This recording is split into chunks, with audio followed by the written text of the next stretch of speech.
अस्सलाम वालेकुम मोहतरम नाज़रीन व सामीन, डॉक्टर जासमिन तारिक की तरफ से खुश आमदीद। आप देख रहे हैं नूर चिराग इंसाइक्लोपीडिया ऑफ कुरान पाक, चैप्टर नंबर 69, सूरत अल-हाक़ा। सूरत अल-हाक़ा कुरान पाक के 29वें पारे तबारकल्लज़ी में है। बताइए सूरत अल-हाक़ा का नाम इस सूरत की किस आयत से माखूज़ है? ये नाम इस सूरत की पहली आयत के लफ्ज़ अल-हाक़ा से माखूज़ है। अल-हाक़ा के मायने हैं सचमुच होने वाली, हकीकत में वाक़या होने वाली। तरतीब नुज़ूल के लिहाज से सूरत अल-हाक़ा 78 में सूरत है। मौजूदा तरतीब बता दीजिए। कुरान पाक की मौजूदा तरतीब के लिहाज से ये सूरत 69वें नंबर पर है। सूरत अल-हाक़ा का दौर नज़ूल क्या है? ये सूरत मक्की है। हुज़ूर पाक सल्लल्लाहु अलैहि वसल्लम की मक्की ज़िंदगी के वस्ती दौर में नाजिल हुई।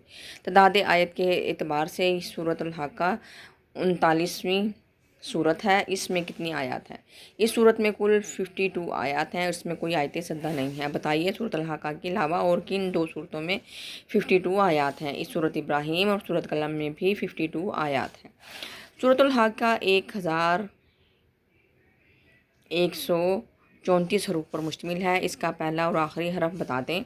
इस सूरत का आगाज़ हुरूफ़ तहज्जी अलिफ से और इख्तिताम हरफ मीम पर होता है।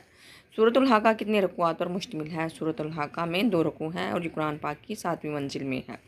सूरत अल-हाक़ा में कितने कलमात हैं? इस सूरत में 260 कलमात हैं। सूरत अल-हाक़ा की वजह तस्मिया क्या है?